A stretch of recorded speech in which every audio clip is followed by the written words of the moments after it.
Hi viewers, welcome to another program of Kenya Centers of Academicians, a diverse-oriented research, and this is KCADOR Digital Program, TSS8, and we are so happy to be able to be here today, so I want to say welcome. And today, we've got a very interesting topic, but before I introduce the topic, I'd like to be able to introduce my panelists. As you can see, I've got new panelists today, so you can be able to expect so much. And starting from my left, I've got Daniel Wanyama. And Daniel is a beneficiary of Kenya Centers of Academicians, a diverse-oriented research. He has worked with us for some time. And in addition to that, he is also a student at Mount Kenya University taking education. So Daniel, welcome to the program. Next, we've got Madam Winnie Mayo. And Madam Winnie, she's an educationist, she's a mentor, and also she's serving as a deputy principal of a high school. So the topic we're going to be discussing is going to be very relevant. So Madam Winnie, very much welcome. Next, on my left, I've got Dr. Kieng, who is the regional consultant of Kenya Centers of Academicians and Diverse-Oriented Research. He's the one who is, we've been with him in other programs, and definitely I believe that you're going to be able to learn a lot because he always delivers when you have him. So great to be here. So panelists, welcome. And now back to you, viewer. I want to be able to introduce the topic of the day, and this is very interesting. Okay, and like always, I like to say that welcome to KCADOR YouTube channel. And if you're following us, please make sure that you subscribe, because every week we are releasing new content, okay, so that you can be able to learn more. So make sure that you subscribe, make sure that you follow us, and share with your friends. We'll be able to appreciate that. So now let me jump to the topic of the day, and we are asking a question. All right, we are asking a question: among parents, teachers, and students, who are the lead initiators and custodians of school success culture? Okay, among parents, teachers, and students, who are the lead, or who is the most important person? All right, if we have to change the school culture, who is the most important person who should be able to count on to be able to lead in changing or implementing a school success culture? So that's the question. All right, and I want to be able to preempt the discussion. I want to be able to open it up first, to be able to we get to understand why we talk about the school culture, right, and why is it important. So I want to be able to hand over this to Dr. Kieng, so that he can be able to tell us why we talk about this and why does it even matter. Yeah, thank you so much, Simon. I am happy to participate in this very important session. For the last 10 years, the Kenya Centers of Academicians and Diverse-Oriented Research, KCADOR, has been mentoring learners, parents, and even schools. And what I have learned is that success culture is at the center of everything that we need. If we need success in academic excellence, if we need success in terms of character formation, if we need success in terms of even developing our schools, in terms of buildings and everything, I have learned that it is success culture that brings everything in order. Mm-hmm. We talk about success culture. It is because it's the fundamental value. It is the pillar. It is the center pillar, actually, when it comes to excellence. Mm-hmm. All of us go to school because we want our children to be excellent, to succeed in careers, to succeed in to achieve their rightful careers. Teachers come to school to teach learners because they want them to go through the stages of life and succeed. Parents invest money in their children, all because we want them to go through those stages and succeed. And we realize that the difference between the top schools and the schools that are not doing well, the bottom and the top, is success culture. Mm-hmm. The difference between the student who is performing very well and that student who is behind in terms of academic excellence is success culture. Mm-hmm. Success culture is key. And so today we are saying, who then is the initiator? And actually, the person who should begin initiating the success culture. And also the custodian. We are talking about also the custodian. After initiating a success culture, who should remain with this success culture to ensure that it is there in the school to stay? Mm-hmm. That is the question. So we are asking ourselves, is this the parents? because their parents have the children belong to them? Is it the school because they have been entrusted with the children? Or is it the student themselves? Is it the students themselves? Maybe someone may also ask, is it the government? Those are some of the issues we are going to handle today. Yes. And I believe this is the statement of the problem. Wow, thank you so much. So what you're saying is that actually the school culture is the pillar. Is the pillar on which everything else in the school is built on. Yes. And if you're talking about success culture, it also means that there's a failure culture, right? Yeah, maybe that's something we can be able to explore later on, right? There is also a failure culture. We have we have success culture, and we have poor success culture. We can talk about poor success culture. You see, Yes. success culture as it is positive. Yes. But when we talk about poor success culture, is actually negative. Oh, wow. Wow, that's interesting. Thank you so much. So now let me jump to the other panelists and be able to get their opinion, and probably be able to start with Madam Winnie. We are talking about teachers, parents, students. For us to be able to develop a success culture and to make sure that the success culture has been maintained, who needs to be leading this, or who needs the other more? Is it that the school needs parents more, or do parents need more, or students do they need teachers more, or who is the most important, or who needs the other more? That's the question. Thank you, Simon. Yes. I would start by giving the point of view on the success culture and Yes. how it starts. We believe, for sure, success culture is something that has to be there on the way daily activities are done, the way things are run in a school. So for this success culture to be there, it is actually the teachers and the school itself to start the success culture. Why am I saying this? When we look at the children who come from different points, different families, if we say the parents let their children come with the culture to school, we'll have different views or point of study. So the best thing that schools have the culture, let the teachers own the culture, and it should be spearheaded by the principal, and let all these activities that guide how people talk, how people stay, how they receive one another, the dress code, among the many other things. So it is the teachers and the principal to lead, and the school now to own, like that it becomes a school culture. So the success culture starts with the school, then the parents will join to ensure that the children fit into the system of the success culture. And the children have to come and find a culture which is in place so that they can start moving in the direction that is required for this success. We cannot start success from the road. It has to start from the center of the school. Wow. I think that is where we're supposed to start the culture. So what you're saying is that the school heads, or the school head who is watching this, has a big role to play. Sure. So that means that everything rises and falls on leadership. Yes, and it is the leader to start Yes. and the school to own.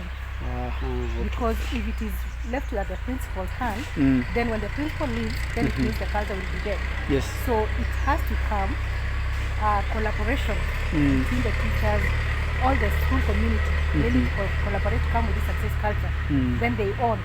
Then now when the leader leaves, the culture will be there.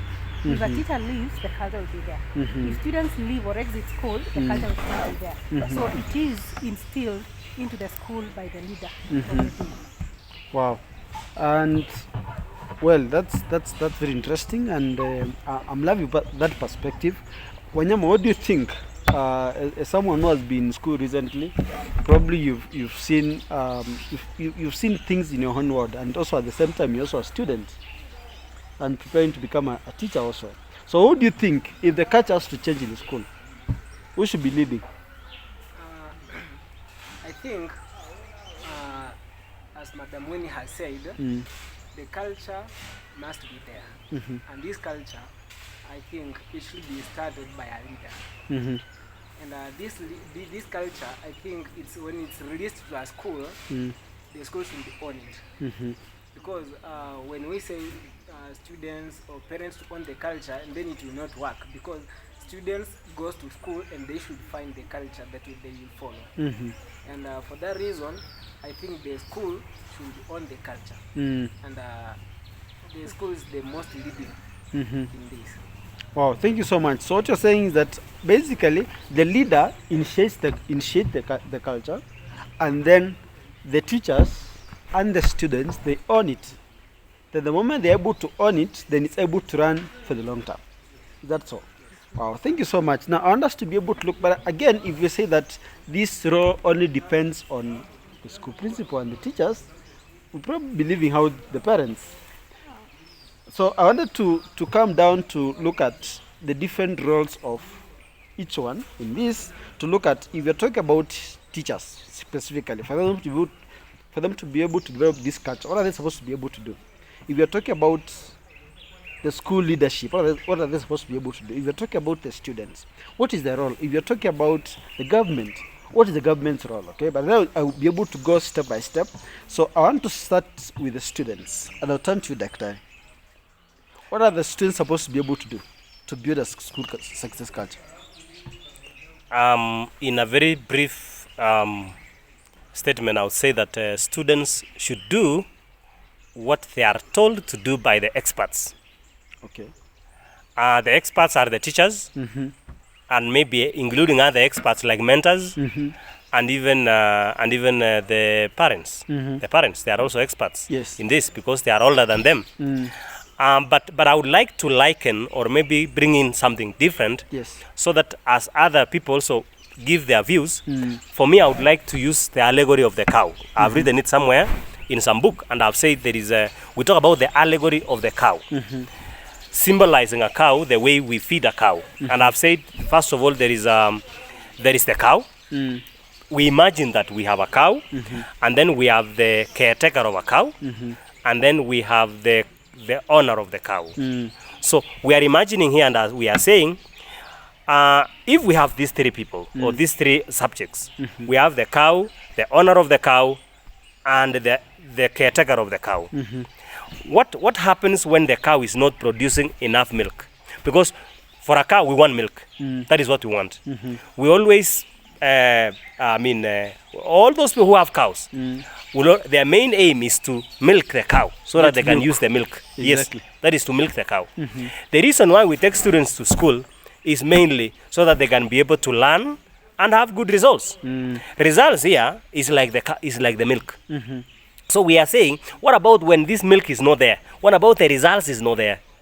Who is to blame? Will we blame the cow, or the caretaker of the cow, or the owner of the cow? And as you ask me the question, what about the students? I will say the student is the cow, because it's the one to produce the milk. Yes. Now, the caretaker of the cow is the teacher. Yes. Who is supposed to take care of the cow, make sure that they feed, bring food, make sure that they get some fascination if it is required, dairy meal, and many other things.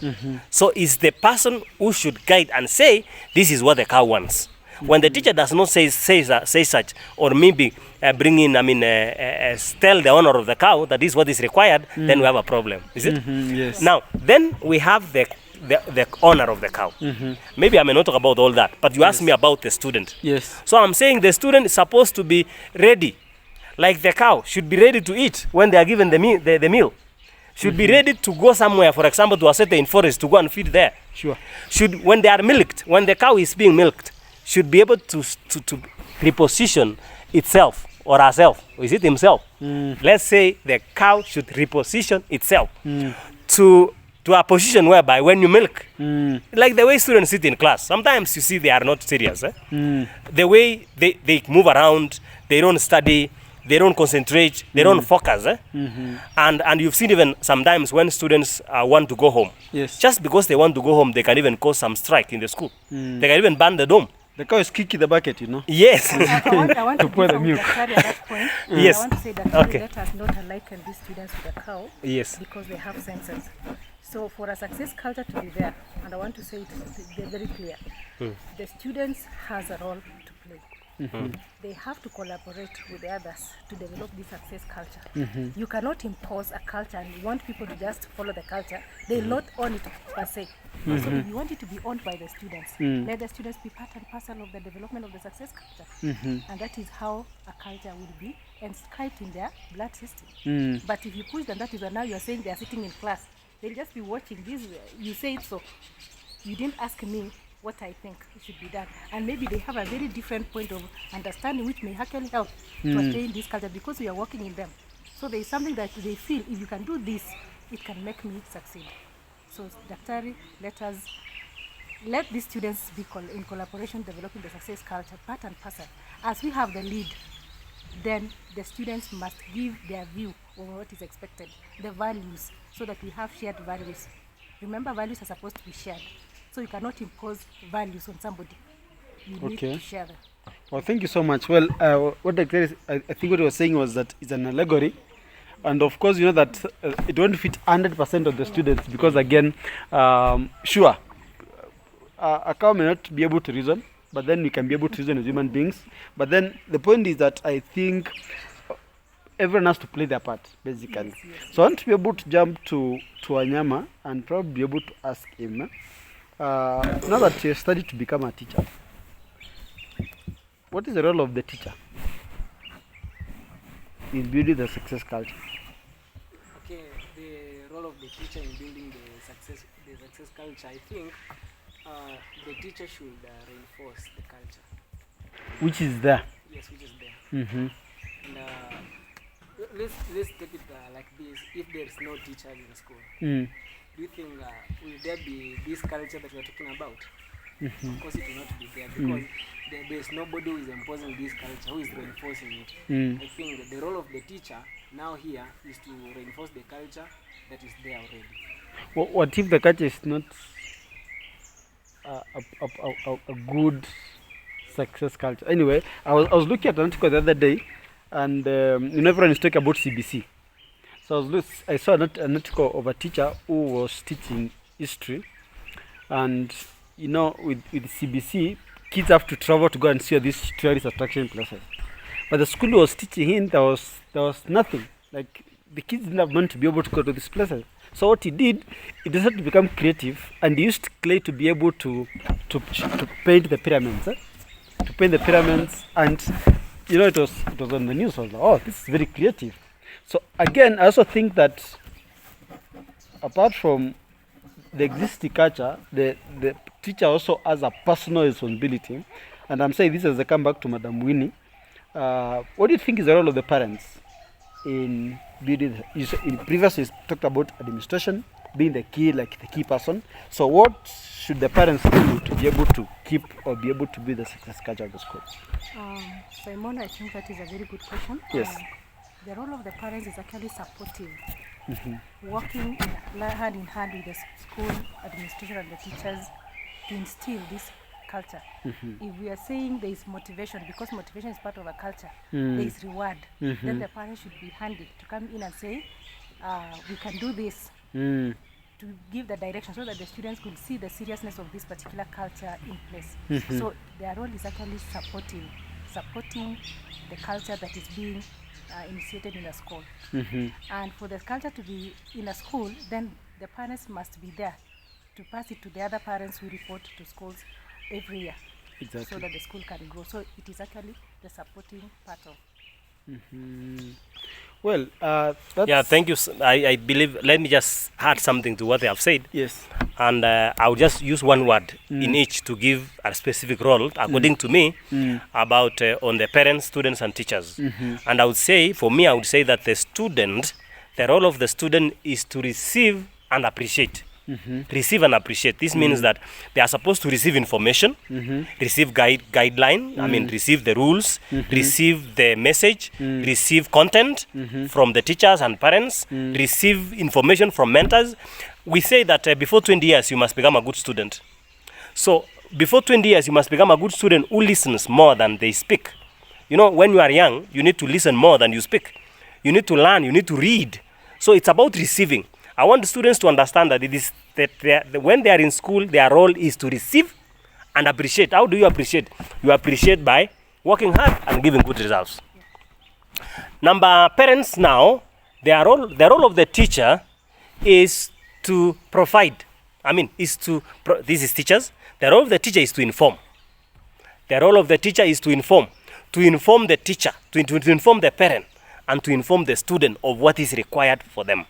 That is why, according to me, teachers are at the front line of they are the lead group in enhancing success culture in the schools, because we believe that they are professionals, because we believe that they are the people who know, and they are supposed to tell us, for example, what are we supposed to do. They are supposed to guide the parent. Remember that some of the parents are they don't even go to school. And so who should really bring in and give us direction? It is the teacher. So the teacher, the major role of the teacher is to provide information. And lastly, the parent is to provide what is required by the school, by the teacher, and by the student. If all of us understand our roles, that as a teacher, as a parent, I know that I'm supposed to provide. I just go to the school and ask the teachers, what do you need? Okay, if that is what you need, I provide. If I am the student, I know that I'm receiving and I'm appreciating. If I'm a parent, if I'm a teacher, I know I have to inform. That is why I would still insist that it is like the allegory of the cow, whereby the parent provides to the teacher what the cow should eat. For example, the teacher says, the teacher now is the caretaker says, I want medicine, I want dairy milk. The teacher, the parent provides, yes? And then now, the student will receive the meals, and they eat, and they produce now results that is appreciating. You know, when you give milk, then you appreciate. So that is what I think. Before you ask me a question. Before you continue, I want to say, yeah, you're right, yes, Daktari. Yes. But I want to say that the allegory will fit in when there is a culture in place. And I think that is what we need to know. We get a clear definition that the allegory of the cow has to come in when there's a culture in a school already. Okay. So in this case, a school must always have a culture, so that when we are talking about feeding this cow to give us the milk, we know what exactly we are doing. Let us not feed and we are not seeing the informer and the provider missing the link. The recipient will miss. So it will actually work if we have that in place. So every other person needs to understand. And we need to start by the point of making this success culture to be in place. And that is when I was saying to Daktari that we start the success culture by collaborative aspect. We share the ideas. We bring in different points, and then now we agree this is what is expected of us. Then now the student will sit back and receive, the teacher to inform, the parent to provide, and the school to nurture this to grow and give us the results that we want. And that is the way to go. Well, thank you so much. Thank you so much. Now, I come to another question now, because now that you're talking about taking responsibility, everyone knowing their role and being able to run with that role. There has always been a discussion of who do our children belong to. Do they belong to the parents? Do they belong to the government? Because again, if you don't know who the children belong to, then we'll be expecting someone else to be able to take up our responsibility. All right. So in terms of support and in terms of resources and providing what they need, who do they belong to? Do they belong to their parents or do they belong to the government, Madam Winnie? According to my point of understanding is that the child belongs to both sides, depending on the expectation that each category is supposed to play. That the parent is supposed to nurture this child to grow and to provide the basic needs. And the government is supposed to provide the resources that are required for this child to grow. So by the end of it all, when the child succeeds, it is the parent who will succeed. But in the end result, it is actually the government will actually be having thumbs up. We've made it. We are talking of the 100% transition, and we realize it is the government trying to push that. The children will not finally go to the government, it will come back to the parents. So according to my point of understanding is that the child belongs to the parent at the early stage, but as you grow, when you require more resources, let the government come in and take that. So Okay. Either way, I would want to say that. So anyway, Wanyama, what do you think? Before I can be able to, I think a child belongs to everybody. According to the equation, I think the government has got a role to play. The parent has got a role to play. And also the teacher has their role.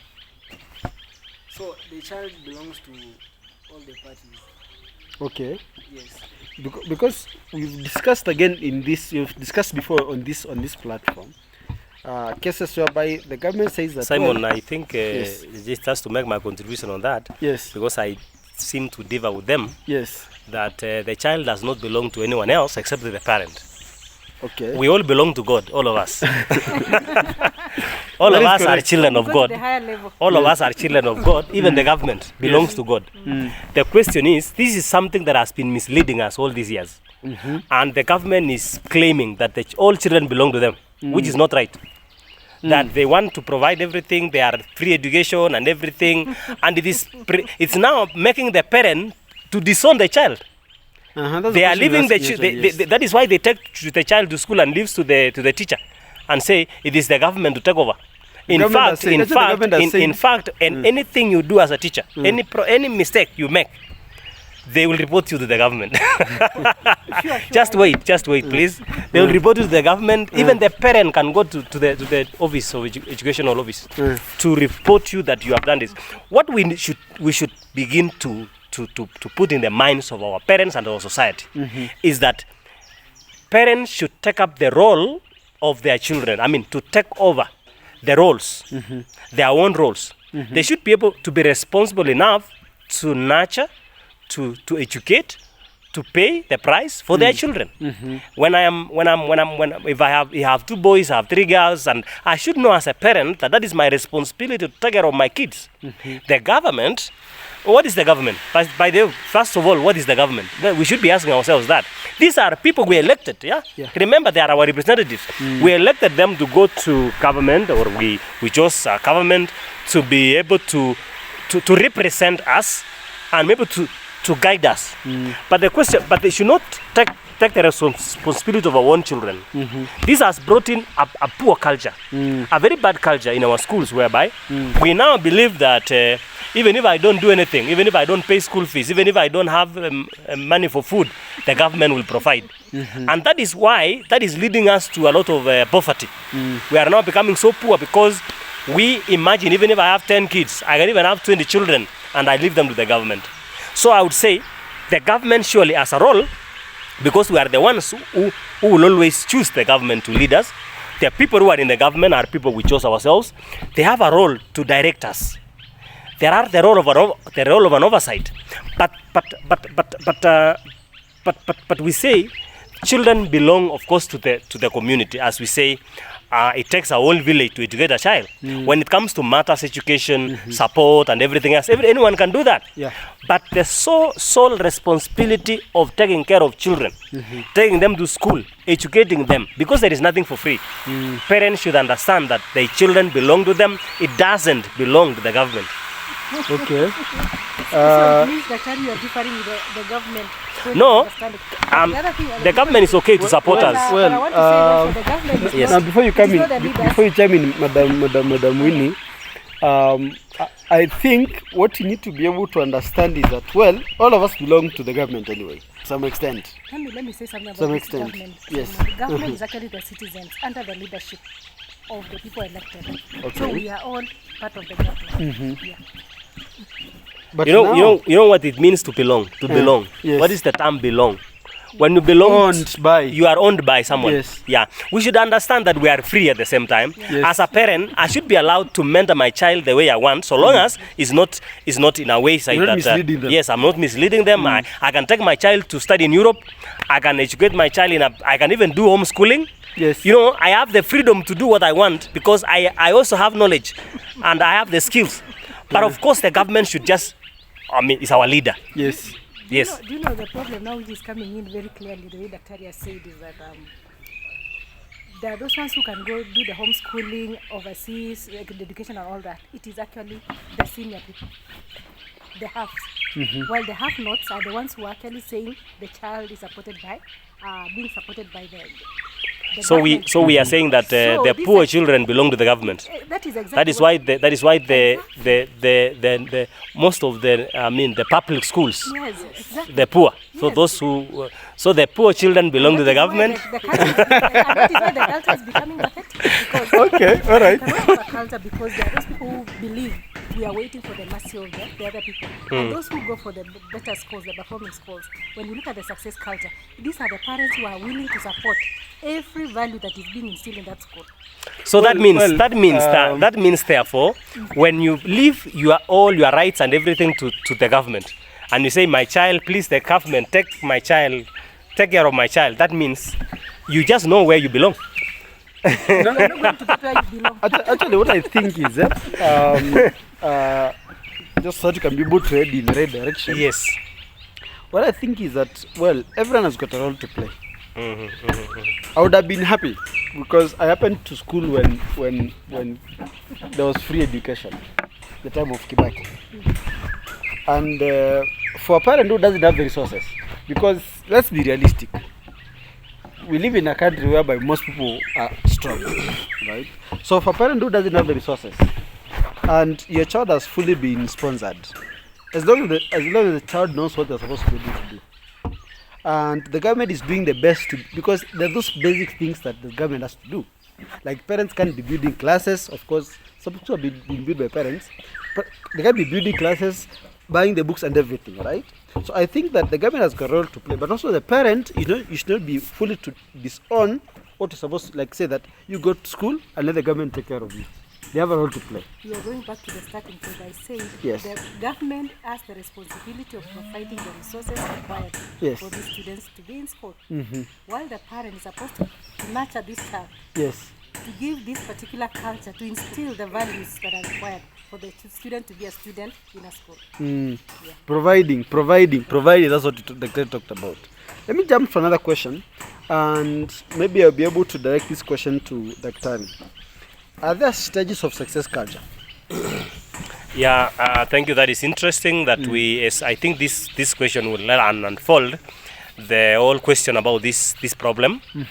We say that there are stages of success culture. When we talk about the stages of success culture here, we don't just mean among parents or anything. We say success culture process in any group.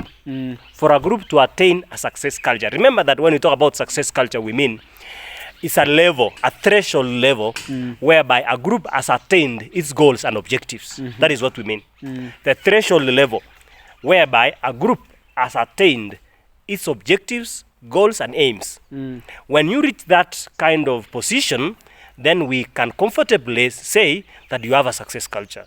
And we say that it doesn't matter if it's a school, whether we bring in a new principal, whether we change the teachers, whether we change the students and bring new students, the culture will always remain the same. Say that when I go to Alliance High School, this is their culture. When I go to Moi Girls as a principal, I go and follow the culture that is there. When I go to maybe Kapsabet Boys and even any other school, I know this is the culture there. There is a culture. No, what are the stages of this success culture? There is work involved for us to attain a good success culture. And we say that the first stage in success culture change or achieving success culture is number one, identification stage. Identification stage is whereby as a team, we sit together and find out what do we want. Identify those things that we want. What are our goals? What are our objectives? What do we want at the end of this process? Understanding yourself and knowing what you want. But this one does not just happen by accident. People have to sit down. The team should sit down. For example, in a school setting, the principal is actually, we have many times said, the principal is the school and the school is the principal. What we mean is that the principal should be the one thinking about this and bringing other people on board. Inviting the teachers, maybe not all of them, some few teachers, inviting some few parents, maybe the representatives, maybe the board of management, having maybe a PTA group, maybe having the sponsor of the school coming together. This is a new school that has started. What do we want in this school? How are we different from others? Then here you also find out what are the challenges that you have, and secondly, what are the advantages that you have, your strengths and weaknesses as a school. For example, a school that is located in the village does not have the same challenges and benefits like a school located in Nairobi. So all those schools, you need to sit down and understand who you are. So that is called identification stage. You identify what are your problems, what are your challenges, what do you need, what are your goals, what are your targets, and like that. Then after the identification stage, you now have information. We go to the second stage, which we call the participation stage. Participation stage. Now, you can never achieve success until and unless you allow members to participate. We say participation is the mother of all achievement. And we have also said the lack of it is the root of all failure. Now, we say you invite parents, now the entire group of parents, the entire group of teachers, students themselves to play part of it, and then you now participate yourself. You participate. You train them.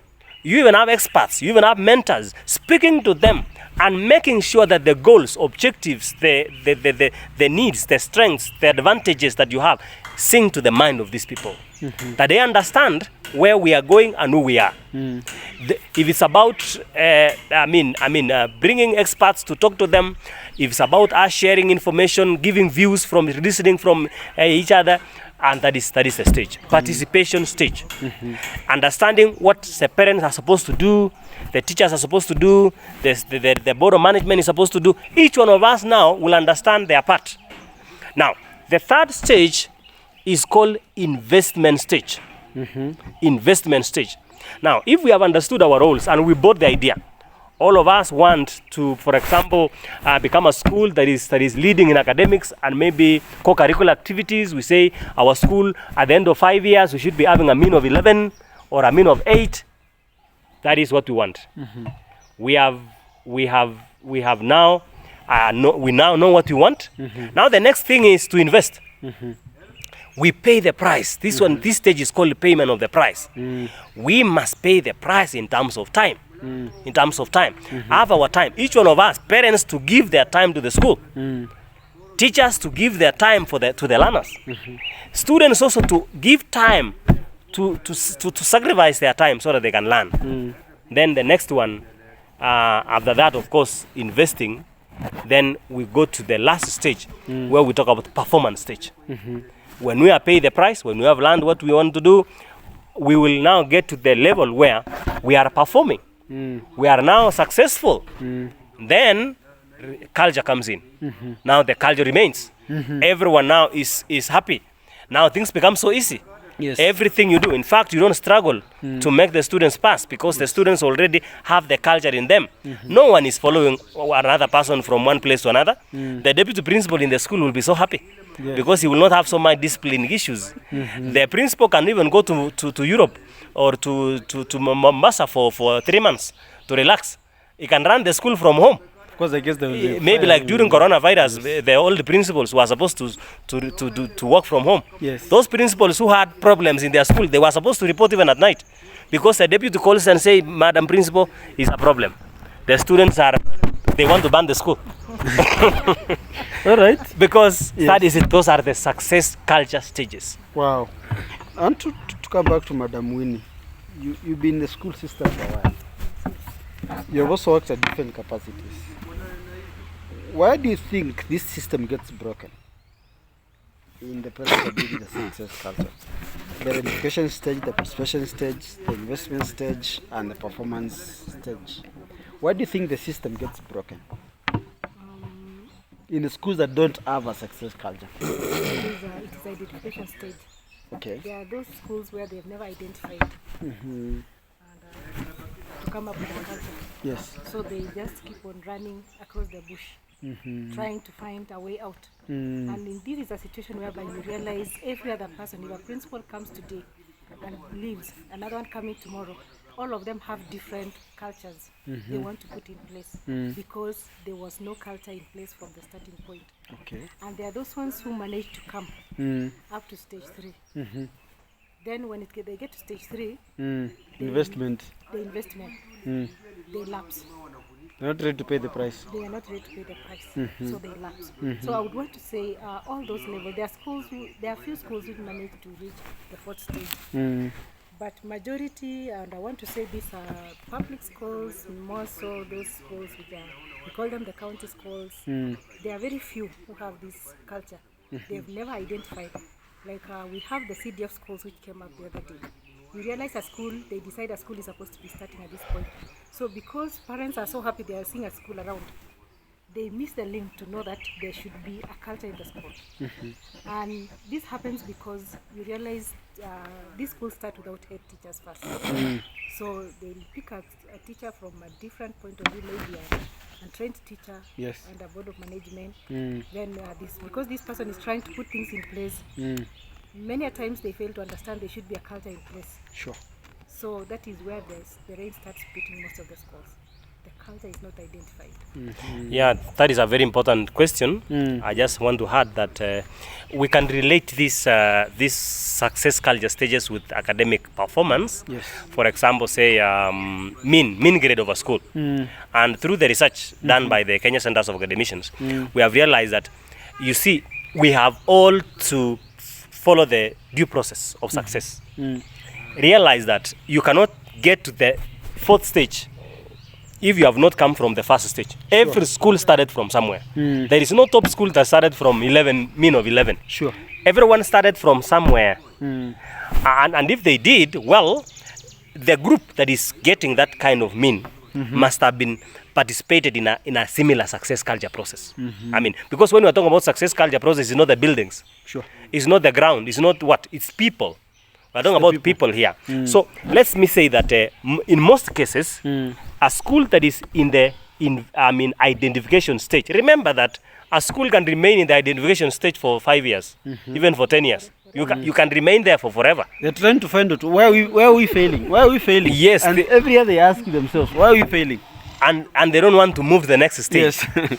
Now, this one is the group that is having a mean of 1 up to 3.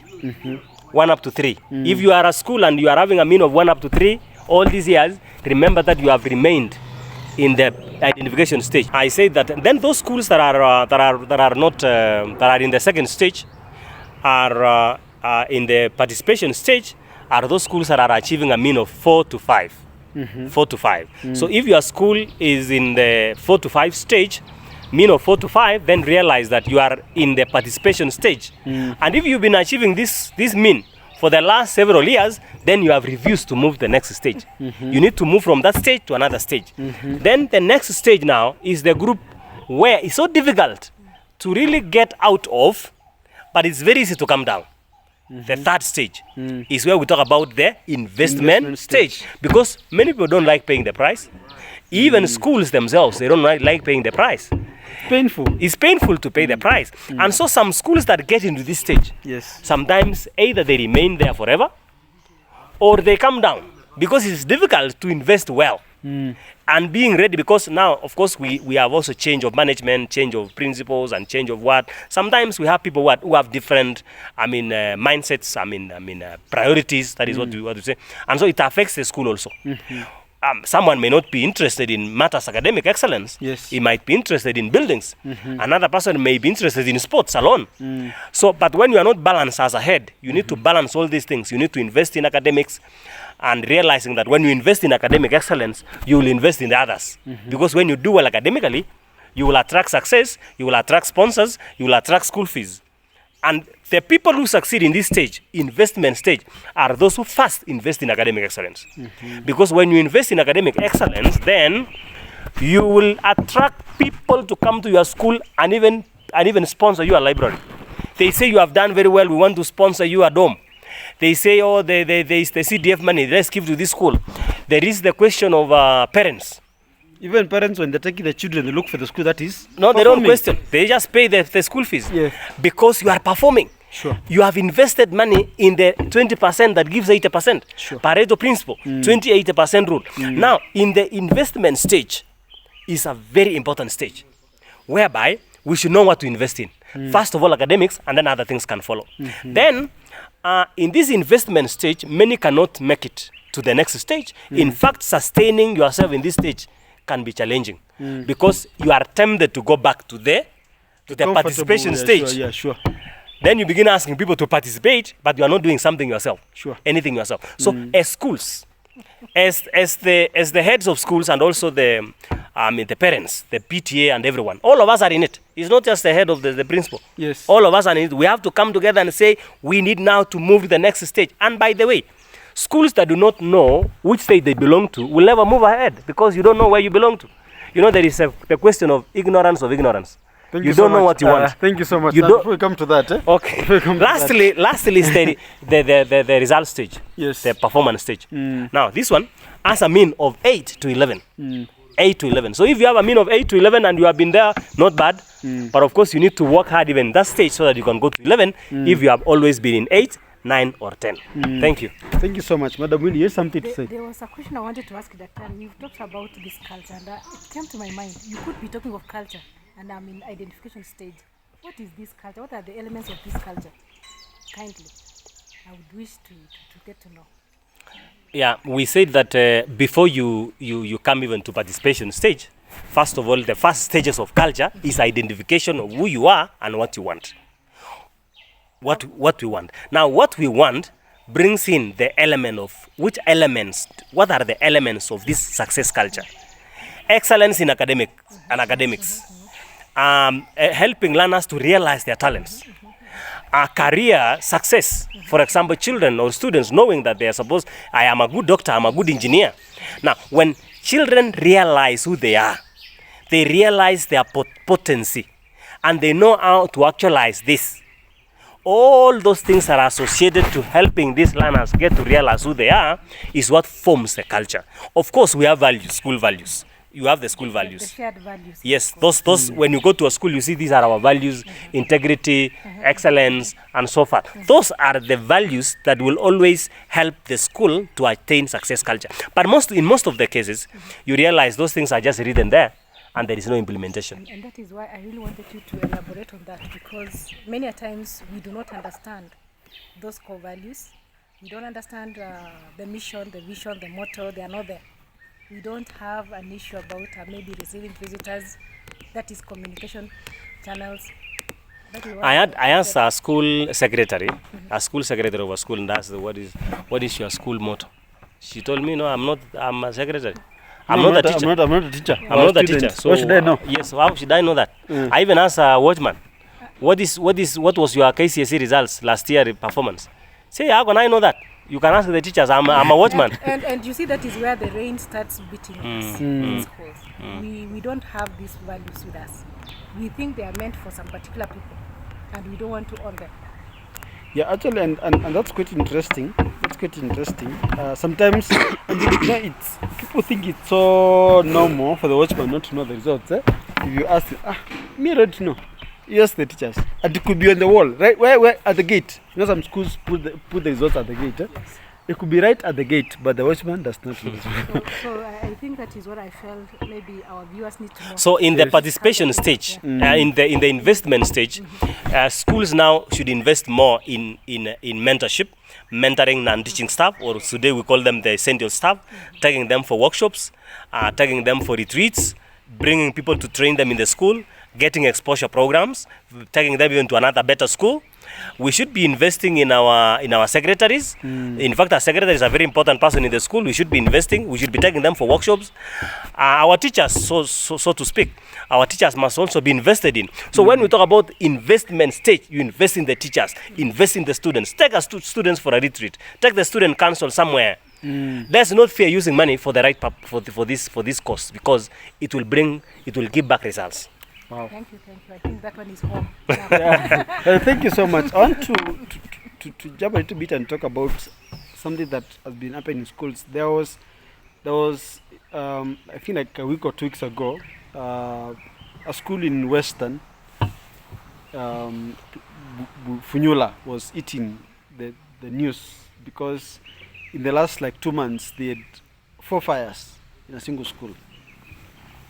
And we've got these schools that are often in chaos.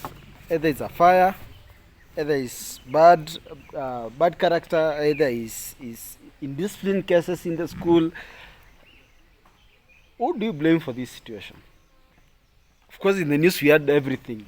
Parents were blaming the administration, others were blaming the teachers, saying that the teachers are doing incitement, all these things. But who do you blame? It is the communication channel, nobody to blame but the communication. No matter if you come, you can be able to explain that. Let me hear what Wanyama has to say. Yes, Daniel. Then you'll be able to tell us what you think about that. Yes. What I think, by the way, that is something that should be taken very seriously because it's been happening and it's still happening. And I think it doesn't just happen because maybe students that want something or the school has failed to provide something for the students, or they don't maybe want the principal, something like that. But I think this is something maybe can be, maybe also parents can be part and parcel for the same, and maybe teachers, some teachers maybe can contribute in this. So who should you blame?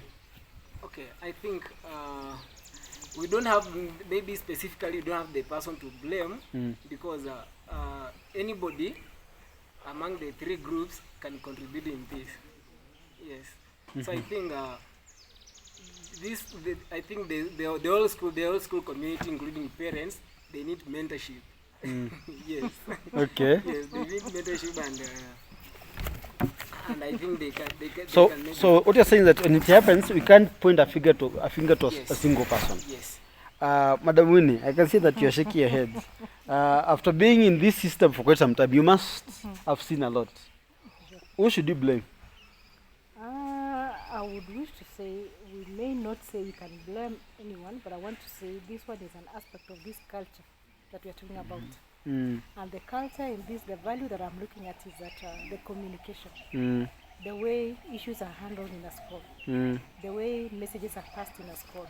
That is something that is very key to ensure that things run smoothly in a school. Because at times when students are agitating for something, it could be something very small. Then there should be a way they can do it. But if you find all channels are not accessible, that is when they resort to this other way of banning the schools, storming out of school or such things. So it is actually putting the communication processes in place, that there is always a problem and the problem must get to the recipient. Yes. To answer, to deal with this problem.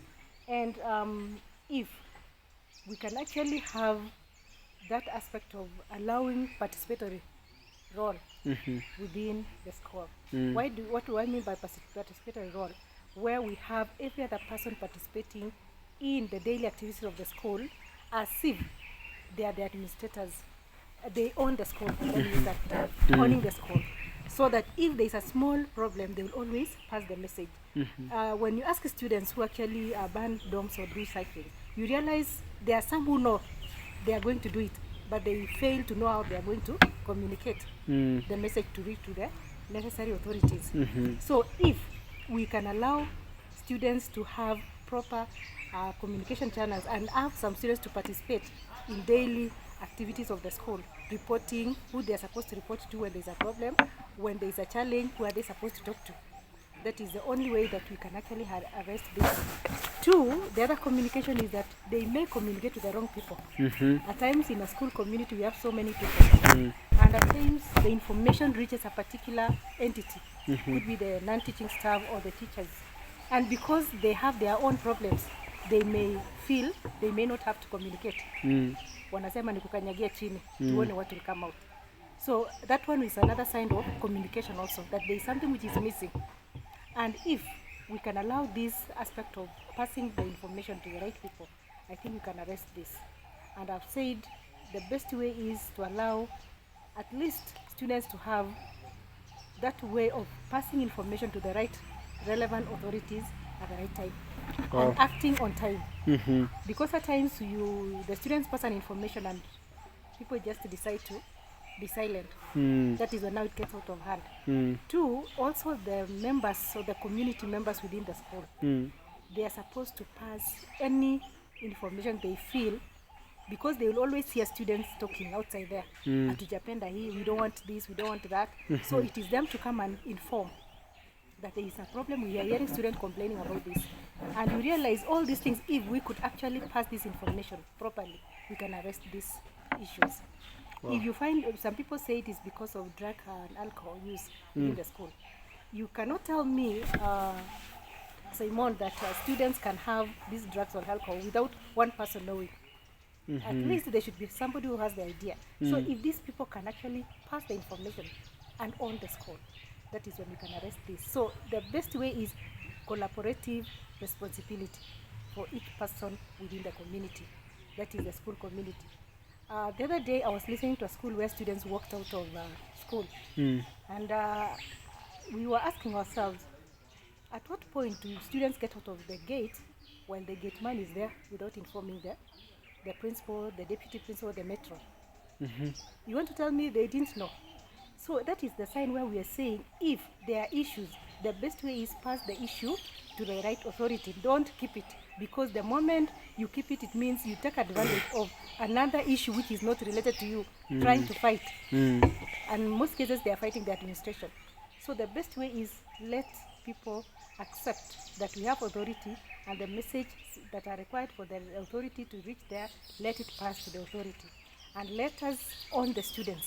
Let the culture of the school be the students are our children, that we want to make them the best. Talk positive to them, encourage them all the time. And that is the best way that we can arrest this problem of banning the school.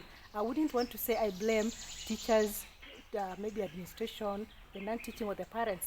It is the way we have The our communication culture Yes, in the school. We don't pass what is. When you have something burning about me, Simon, it is better you come and tell me, Madam Winnie, this is a problem, and I think we need to do 1, 2, 3. Then we discuss. We come to Hoping that, discussion.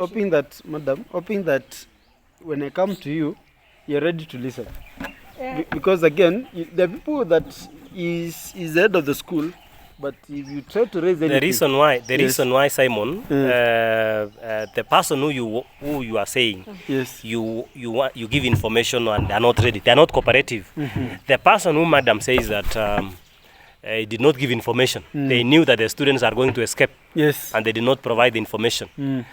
All these people, or the teacher who just overheard of something and is not giving information, or the student counselor who had the who grievances know with the what students. the plan but is not saying. You ask yourself, why are these people not saying? So the question is, yes, communication. Why are they not communicating? Because they have not been mentored. The solution They is don't know that it's mentorship. important. Yeah, and mentorship and making people to know that there are channels of communication. You know, Yes, when you mentor them. communication, Yes. you know, when you talk of communication here, we need to understand. I cannot just start today and go to Daktari and Simon is here. I need to pass the message to Simon.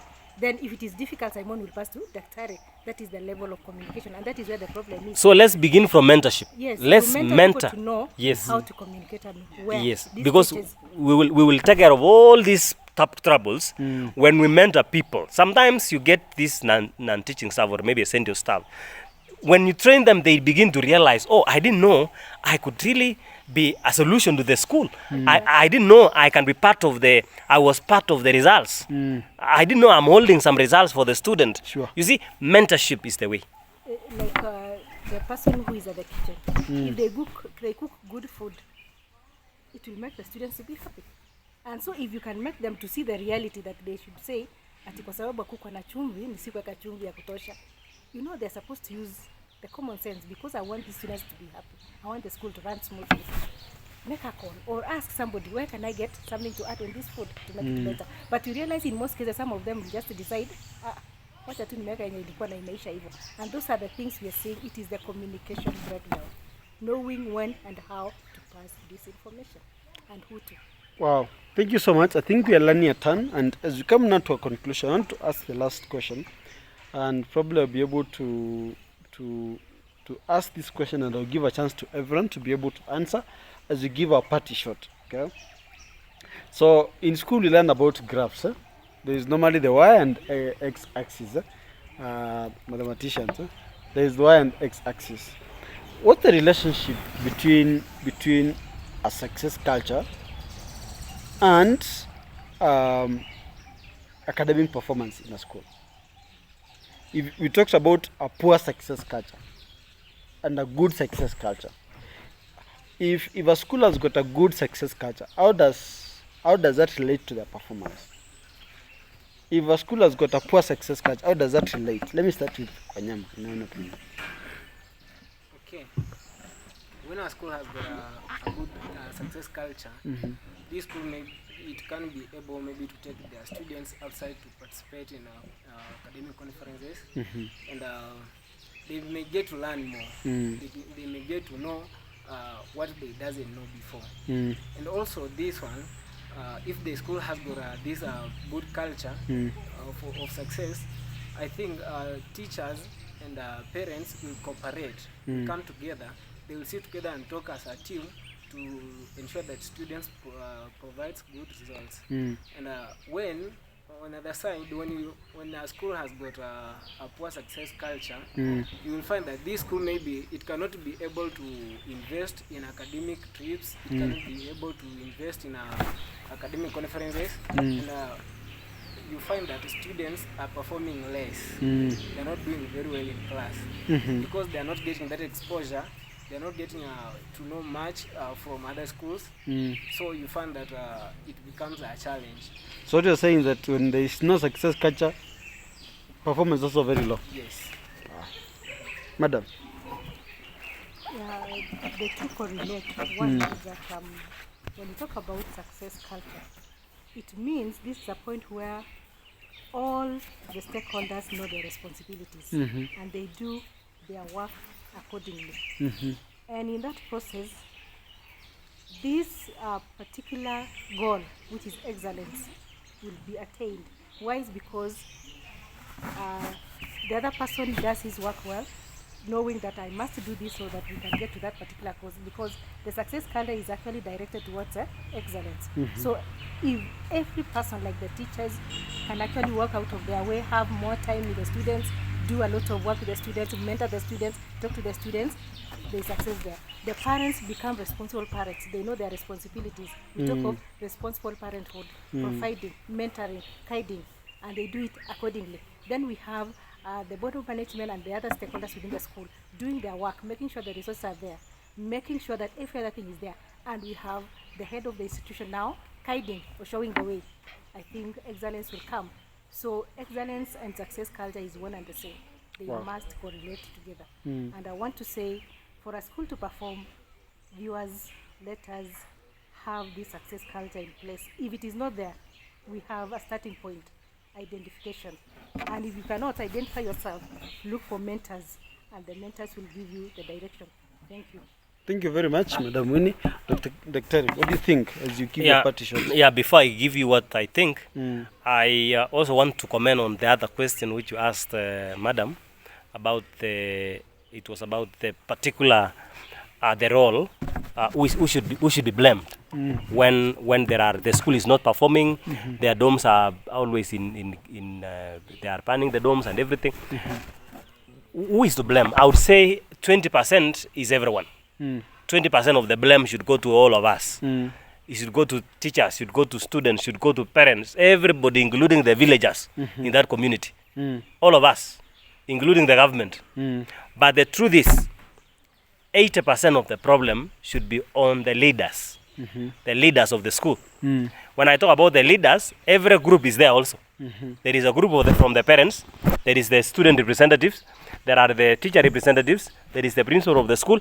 All of us are there. There is the board of management. These are the people who should find out, who should invest, who should follow these stages. These are the people who will be blamed for not taking action early enough, for not doing early preparation, for not watching what will happen before it happens. So the leaders. Yes. Now, for the particular question you asked me, I would say that it is directly proportional. Success culture and academic excellence is directly proportional. As I said earlier, when the success culture is between 1 to 4, that is where the mean is. Yes. That is where the mean of the school is. When a school has a mean of 4 to 5, mean grade of 4 to 5, that is where their success culture is. When the school is 6 to 7, that is also where the success culture is. Yes. And when you are in the performing stage, any school that is having a mean of 11, a mean of 10, has arrived at the threshold of success culture. And of course, that school that has attained that stage and it remains there. What I should not forget is that we need really to, just as Madam has said, we really need to invest in success culture. there is the question of how do we begin? That is now the question. How do we begin as schools? Yeah, because I'm actually thinking of maybe a teacher who's watching this, Yes. maybe a student who's watching this, and they're thinking, okay, fine, this sounds good, but where do I start? Yeah. There is something in the Kenya Centers of Academicians, that is KCADOR, we call Success Culture Strategic Plan. That is SCSP, Success Culture Strategic Plan. This is where we engage with schools and help them to come up with not just the success culture, the strategic culture for buildings. We talk first of all about the success culture strategic plan. Success culture strategic plan is where we talk about our plan for success. And we begin from there. It's a program that takes a month in a school, where involving all of us, it's an amazing program. So I believe that schools even who really wish to have this should invite us and be able to journey together, discuss these issues, and be able to bring all the members on board and be able to discuss and arrive at a solution. Yeah. And maybe the last question, does this only apply to the school? Okay, I know this, we were so categorical, talk about the school culture, but then maybe as you finish, me as a person, maybe I'm a student, what am I supposed to do? Yeah, you need to be mentored. Yes. And understand also personalized success culture, because it also starts from the individual. Yes. You need to begin from yourself and know how to understand yourself, Yes. understand your strengths and weaknesses, know your aims and targets, what you want in life. We say before you know what you want in school or in business, you must know what you want in life. Sure. So it begins from what you want in life. Wow. And I believe that everyone, because KCADOR is big family, where we have all the people, even being mentored and mentoring others. We talk of mentor to mentor. So we invite everyone who wishes to join this group so that we are able to facilitate or to help others be mentored, as also we are mentored by others. Yes. All of us, we said that there is no one who is so poor that he cannot receive, and there is no one who is so rich that there is no one who is so poor that he cannot give. Yes. And no one is so rich that he cannot receive. Wow. Yeah. Thank you so much. Thank you so much, dear viewers. I want to thank you so much for being part of this discussion. I know you've got your own thoughts, so you can be able to share your thoughts in the comments. But don't forget to like and subscribe to this channel so that you can be able to continue to give you more content. And to my panelists, I want to thank you so much for being part of this discussion today. Thank you so much, guys, and our viewers. Until next time, be of good cheer, and thank you very much. Panelists, asanteni sana. Thank you very much. Thank you very much. Thank you. Asante. Thank you very Great. much.